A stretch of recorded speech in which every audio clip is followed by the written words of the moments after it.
आज हम पढ़ेंगे वर्णमाला।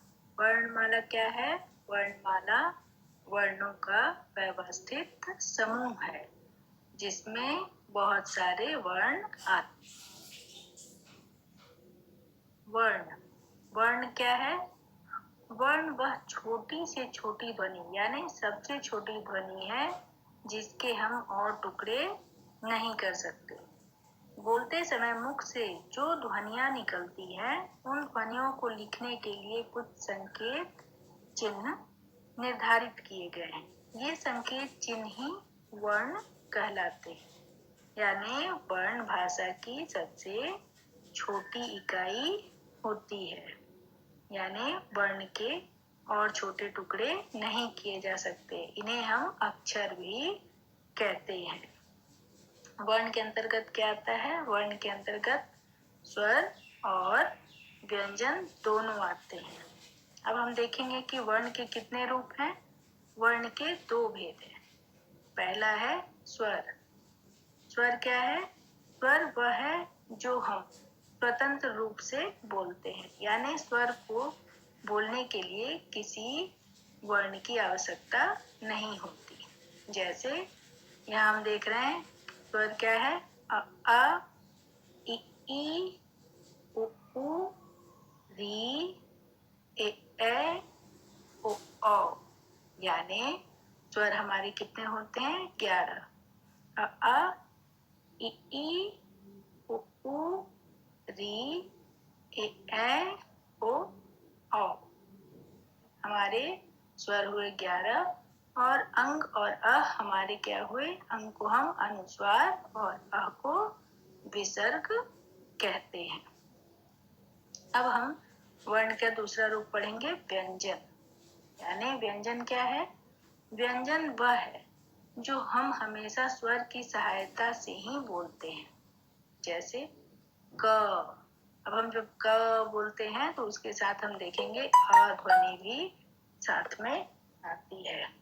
तो हम बोलेंगे क, ख, ग, ख, ग, च, छ, ज, झ, ञ, ट, ठ, ड, ढ, ण, प, फ, ब, भ, म, य, र, ल, व, श, श, स, ह।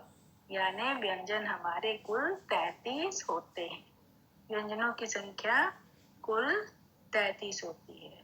और छ, त्र, ज्ञ और स्र ये हमारे संयुक्त व्यंजन कहलाते हैं क्योंकि इनमें 2 व्यंजन मिले होते हैं।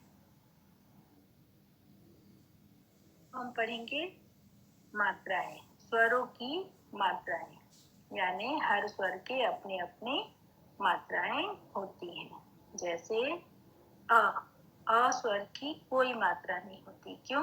क्योंकि यह हर व्यंजन में लगा होता है। यहाँ हम देख रहे हैं अ की कोई मात्रा नहीं और क में अ मिला तो बना क। क से नए शब्द का निर्माण हुआ कमल कर। आ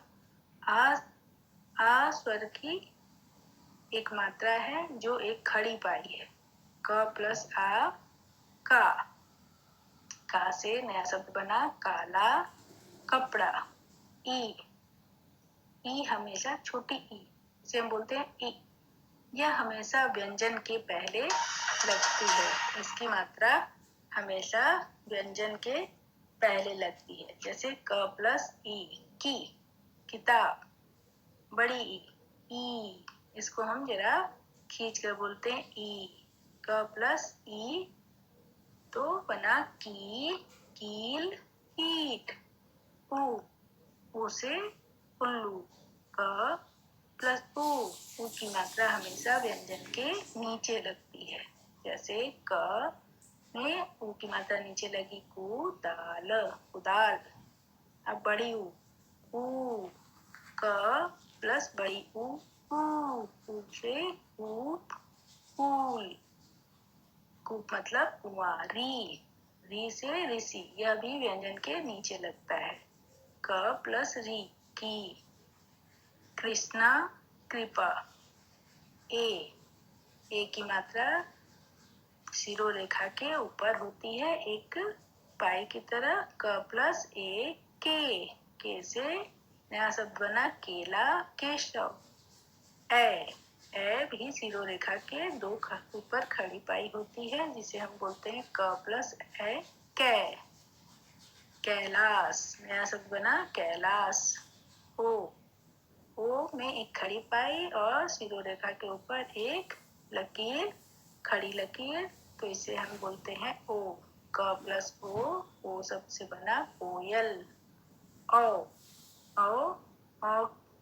की भी मात्रा होती है, जिसमें एक खड़ी पाई और शिरोरेखा के ऊपर दो खड़ी पाई होती है, तो क प्लस ओ, कौ। शिरोरेखा के ऊपर बिल्कुल सीधी नहीं, हल्की सी झुकी हुई होती है, लेकिन शिरोरेखा से बिल्कुल सटी नहीं होती, जिसे हम बोलते हैं औ। कौ से कौवा। तो इस प्रकार हमने देखा कि हर स्वर के अपने एक निश्चित चिन्ह होते हैं, और जब हम व्यंजन के साथ लिखते हैं तो स्वर नहीं लिखकर हम सदा स्वर की सिंबल यानी स्वर की मात्रा का प्रयोग करते हैं।